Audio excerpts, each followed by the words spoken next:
Rotary क्लबचे सगळे winner सर्कलचे सगळे पदाधिकारी त्यांना या कार्यक्रमाच्या शुभेच्छा देतो। आज या कार्यक्रमाला पहिल्यांदाच येण्याचा योग आला। सन्मान्य केसरकर साहेबांनी फार प्रेमाने मला इथे बोलवलं आणि सावंतवाडी पर्यटन महोत्सव हा पहिल्यांदाच मला बघण्याचा योग आला। त्याबद्दल मी त्यांचे मनापासून आभार व्यक्त करतो। या कार्यक्रमाला येत असताना आणि उद्घाटन झाल्यानंतर सगळं बघत असताना केसरकर साहेब, आपण जी ही परंपरा सुरू केली, संजू परब, तुम्हाला त्या संकल्पनेच्या मागची जी भूमिका आहे ती तुम्हाला पुढे घेऊन जायचं आहे। केसरकर साहेबांनी अनेक गोष्टी या मतदारसंघात सुरू केल्या। ते ज्या खात्याचे मंत्री होते, म्हणजे मला जी माहिती आहे ती की मंत्रालयामध्ये ज्या ज्या खात्याचे मंत्री होते आपापली मीटिंग घ्यायची, तो एक कसं बसतो ना, एक रेकॉर्ड असतो, तो सन्मान्य केसरकर साहेबांचा 5 तास।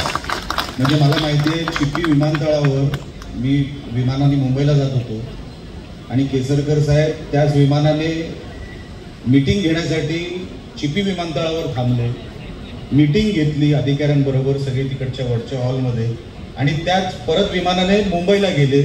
मीटिंगसाठी येणारे मंत्री अनेक मी बघितलेले आहेत, पण हे सगळं काय घडून आणणं, आणि मला असं वाटतं सावंतवाडी ह्या मतदारसंघामध्ये जो निधी आला आहे तो आम्ही कुडाळमध्ये जो आम्ही अनुभवतो, ते आम्ही कुडाळमध्ये सांगतो की बघा इकडे पाऊस कसा पडतो निधीचा, आणि जेव्हा आमदार आम्ही नव्हतो, हे याला कौशल्य लागतं, हे सगळ्यांना जमत नसतं। लक्षात ठेवा, ते मंत्रालय जे असतं ना, ते 288 आमदारांचं मतदारसंघ असतो आणि मंत्री अनेक असतात, आणि त्या मंत्र्यांमध्ये आपला हा विकास निधी आपल्या जिल्ह्यासाठी आणणं, सिंधुरत्नच्या माध्यमातून पण साहेबांनी जे काम केलं, अनेक गावात जे ट्रान्सफॉर्मर गेले ना, अनेक गावांना माहिती सुद्धा नाहीत, ते ह्या साहेबांमुळे मिळालेले आहेत। त्या गावागावात जे काय पोहोचले ते ह्या साहेबांनी दिलेले आहेत। अशी अनेक कामं केसरकर साहेबांनी त्यांच्या कार्यकाळात केली। माझी एक आठवण सांगायला गेलं तर 2009ला जेव्हा पहिल्यांदा मी खासदार झालो, साहेबांनी एका व्हॅनमध्ये माझा प्रचार केलेला आहे। साहेब, आपण एका व्हॅनमध्ये, मला असं वाटतं 28 दिवस आपण त्या व्हॅनमध्ये प्रवास केला घरी न जाता, आणि त्यावेळेला मी खासदार झालो संजू परब साहेब 2009 मध्ये।